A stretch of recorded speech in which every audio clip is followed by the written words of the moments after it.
Welcome to Anti-Aging Insights, where age is a state of mind and aging is a treatable condition.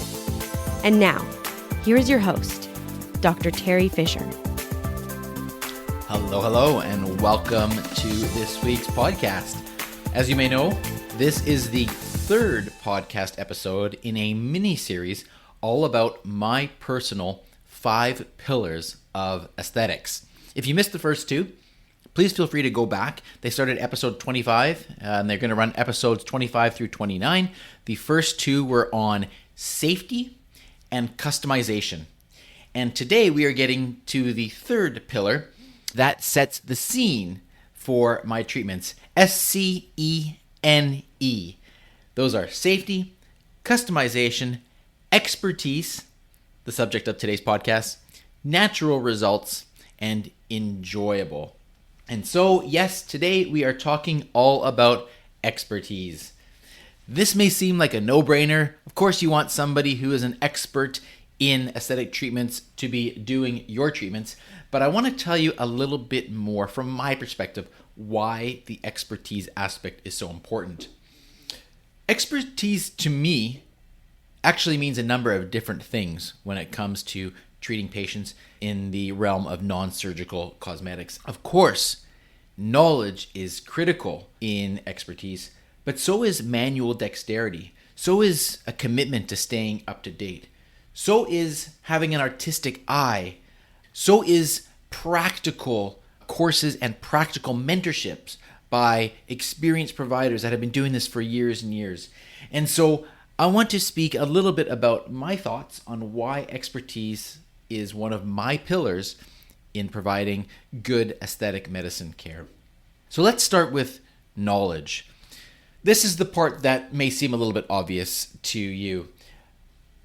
When you are going to see someone to have anything done, whether it's aesthetics or any other aspect of anything you may do in your life, it's important to have somebody who has the knowledge, who knows what they're doing. If you think about doing a house renovation, do you want to have somebody do your home that has no experience and has not studied any carpentry and has not studied any of the trades, and they're going to go and they're going to wing it? Of course not. I wouldn't want that either. So when it comes to choosing a practitioner to work on your face, of course you want to choose somebody that has the knowledge. And the way you can do that, the way you can assess that, is by the education that they have had and the training that they have had and continue to do. Now, when it comes to a specialty such as aesthetics, training can mean a lot of different things. There are tons of courses out there for injectors to enroll in to get some experience. But even among those courses and programs, there is a wide variety of what they can do.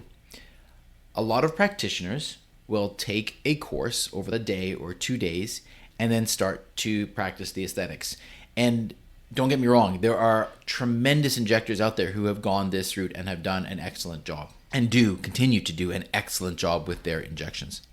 For me personally, I can only speak about my own experience. And I have taken those courses, I have done those workshops, but for me, what has always been tremendously important is getting first-hand experience by somebody who has been in the industry for years and to work directly with that person, essentially like an apprentice, like a fellowship, like a residency. And for me personally, that is exactly how I did my training. Yes, I've done courses. I continue to do courses to stay on top of them, but also I committed to work directly with an experienced provider to act like a mentor and teach me on a daily basis for months and months so that I could learn their skills, I could learn their techniques, and I could take those experiences and bring them to my own patients. I really do see this a lot like an apprentice for a trade.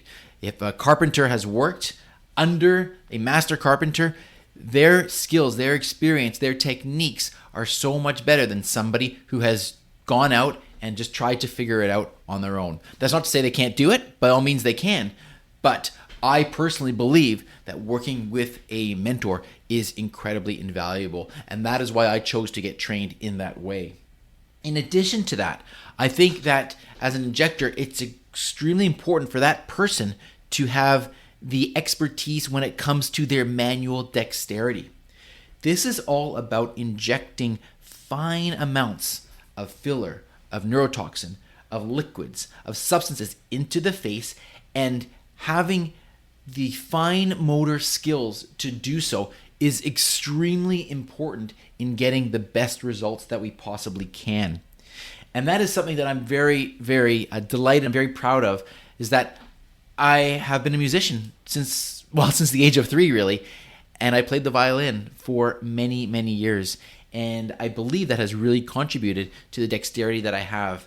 And it's just wonderful to hear comments when patients say that they find that my injections are very gentle and they're very steady and they enjoy the experiences. So I think that is one other thing that is worthwhile thinking about, is how experienced and how much manual dexterity, how much control does an injector have of their actions when they're doing an injection. Expertise also means a couple of other different things to me as well. One of those things is staying on top of the latest information, the latest trends, and the latest techniques. Because a person could be an expert at one point, but if they don't stay on top of things, they can quickly lose track of what are the latest techniques and technologies that are available in the field. And so I am committed, and I love doing this, going to conferences, taking more courses, and always improving my knowledge and learning from other people in the field. Because there are always things that you can pick up when you watch somebody do something or hear somebody speak about a technique. We all have our own ways of doing things, and I think the more perspectives you get and the more experiences you get learning from various people, it can only make you a better injector. And so that is another area of expertise that I think is critically important. Another aspect of expertise comes down to your eye for form, your eye for the human body, your artistic eye. And this is something that I think can be a little bit harder to teach, although not impossible. You can certainly study what makes the human form beautiful, what are the appropriate dimensions, what are the appropriate ratios, and all that goes into creating a beautiful human face. One of the things that I love to do is take photographs, photography, videography. I love designing websites. I love the artistic side of technology as well. And that's actually one of the reasons why I love doing aesthetics so much, is because it combines the elements of art in my life with the elements of science, as well as the element of engineering and sculpting a person's face. And I don't think there is another area of medicine that would allow me to do it the way I do it with this area. And so those are some of the ways that I define expertise when it comes to aesthetics, when it comes to non-surgical treatments. Having the knowledge, having done the courses, having had training by a mentor, staying up to date on the latest knowledge, having the dexterity to actually do the procedures in a safe and effective way, and having that artistic eye so that you have that guiding you throughout your treatments. And so those are some of my personal ideas on expertise. I hope that means something to you. I hope that resonates with you. And of course, as always, if you're interested in speaking with me more, reach out to me. You can always learn more about my aesthetic pillars on my website at drterifisher.com, drterifisher.com, or on Instagram at drterifisher. And you can always book appointments with me at antiagingvancouver.com. That wraps up our third episode of this mini-series. And now we've covered safety, we've covered customization, we've covered expertise. And next week, we're covering the N in the things that set the scene for my practice, and that is natural results. I hope you'll tune in then, and I'll speak to you soon. Thanks for listening to today's episode of Anti-Aging Insights. Stay tuned to discover more of the latest news, treatments, technologies, and developments in non-surgical cosmetic and anti-aging medicine.